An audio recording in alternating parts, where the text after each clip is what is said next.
तो गाइज आज हम बात करेंगे यूपीएससी एस्पिरेंट्स के एक सबसे बड़ी प्रॉब्लम के बारे में, जो है not meeting the daily study targets. आप देखे होंगे कि समटाइम्स वन यू फील कि all day are wasted without even knowing and पढ़ाई में एक मोमेंटम और फ्लो डेवलप नहीं हो पाता है।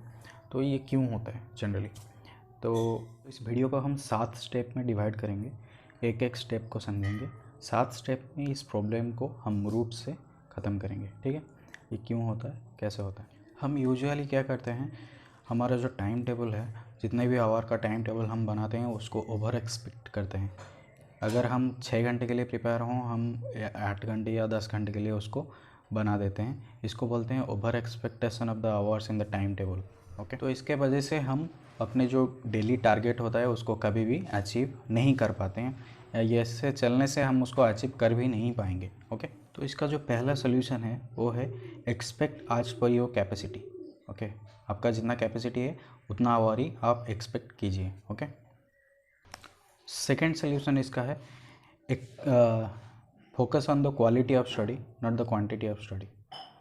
क्वालिटी मतलब आप कितना कंसंट्रेशन देके एक चीज़ को पढ़ रहे हो, दैट इज़ क्वालिटी। एंड आप कितना आवर पढ़ रहे हो, कितना लॉन्ग ड्यूरेशन तक पढ़ रहे हो, वो है क्वांटिटी।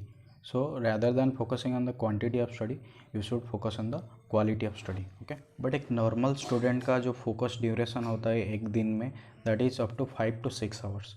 उससे ज़्यादा फोकस करने के लिए हमको प्रैक्टिस करना पड़ेगा डेली।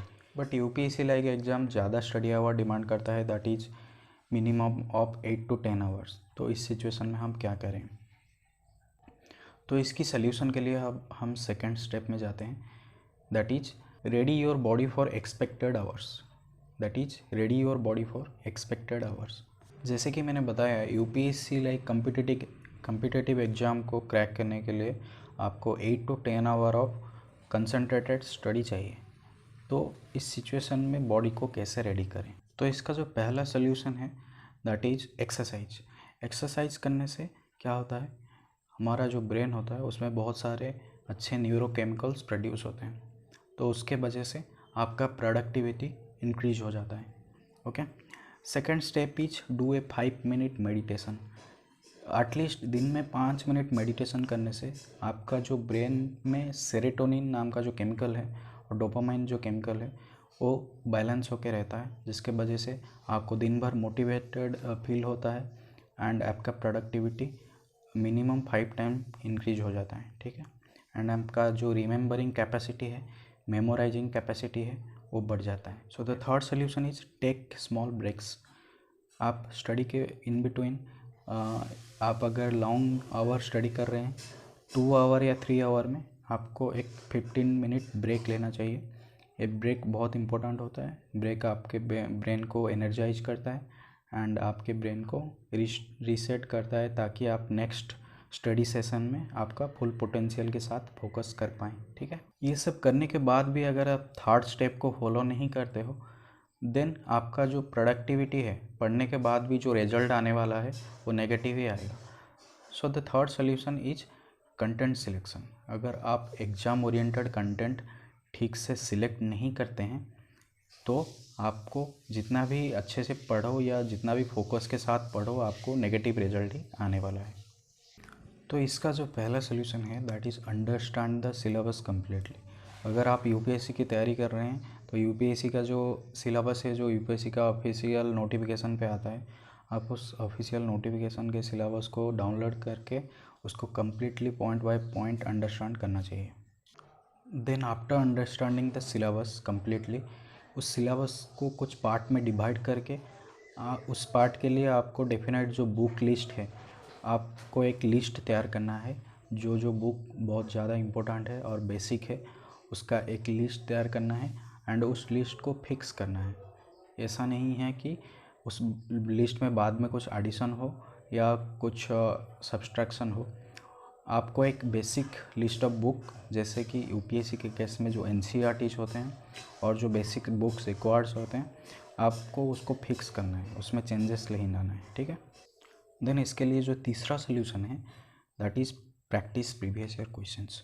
जब आप मेंस के प्रीवियस ईयर क्वेश्चंस या प्रीलिम के प्रीवियस ईयर क्वेश्चन को नहीं देखेंगे, उसका जो नेचर है उसको एनालाइज नहीं करेंगे तब तक आपकी जो प्रिपरेशन है वो सही डायरेक्शन में नहीं जाएगा।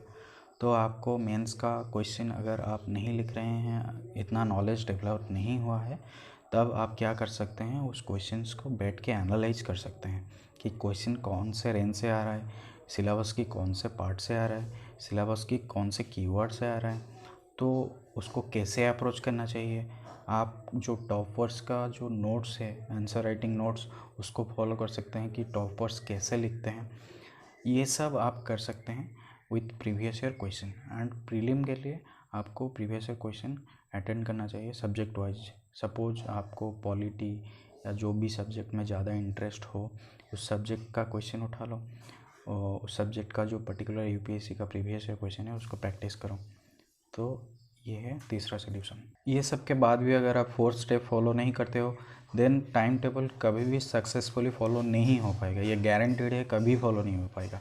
4th solution is overlook the content before you start studying. तो कंटेंट को हम 3 टाइप में डिवाइड करते हैं।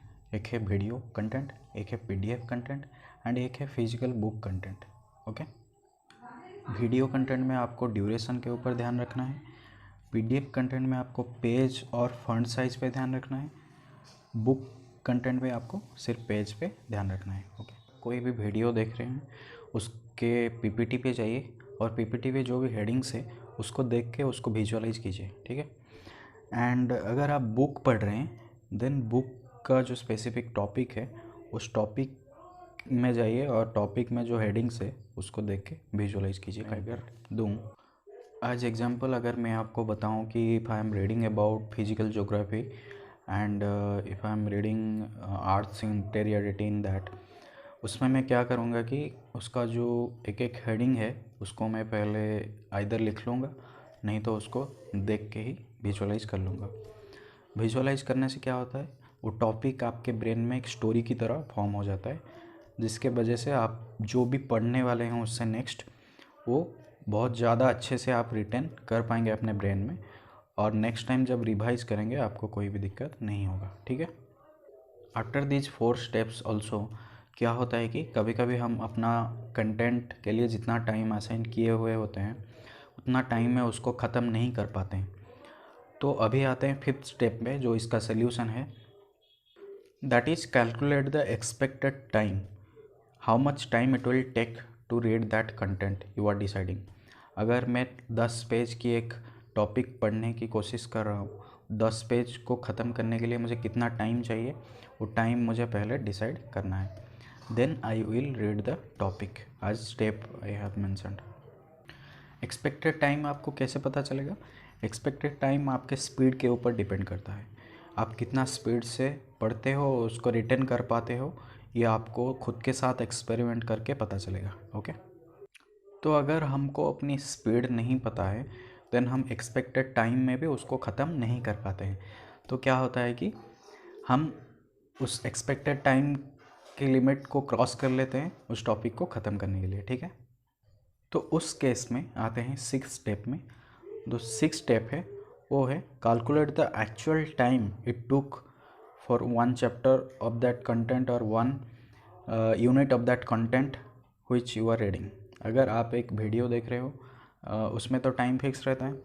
अगर आप एक पीडीएफ पढ़ रहे हो, 10 पेज का एक यूनिट ले लो, 10 पेज में आपको कितना टाइम लग रहा है उसको कैलकुलेट करो, एक एक्सपेरिमेंट करो अपने साथ। ओके, उसमें आपको पता चलेगा मुझे कितना टाइम लग रहा है या मेरा स्पीड कितना इन द डे। ये सब करने के बाद भी बहुत सारे बच्चे गलती करते हैं, that is the 7th step. And ये स्टेप के बिना आपका टाइम टेबल कंप्लीशन होना मतलब इम्पॉसिबल है। तो 7th step is figure out the high and low time. High and low time मतलब high energy and low energy timing. Okay, जैसे कि दिन में हमारा क्या होता है, हम जो भी रूटीन फॉलो करते हैं उसमें कुछ डिफ़िकल्ट चीज़ें होते हैं, उसमें कुछ ईजी चीज़ें भी होते हैं, ठीक है। तो क्या होता है, जब हम डिफ़िकल्ट चीज़ों को लो एनर्जी टाइम पे पढ़ते हैं या इजी चीज़ों को हाई एनर्जी टाइम पे पढ़ते हैं, तो क्या होता है, तो इजी चीज़ों के लिए हमको कम एनर्जी चाहिए एंड लो डिफ़िकल्ट चीज़ों के लिए हमको ज़्यादा एनर्जी चाहिए।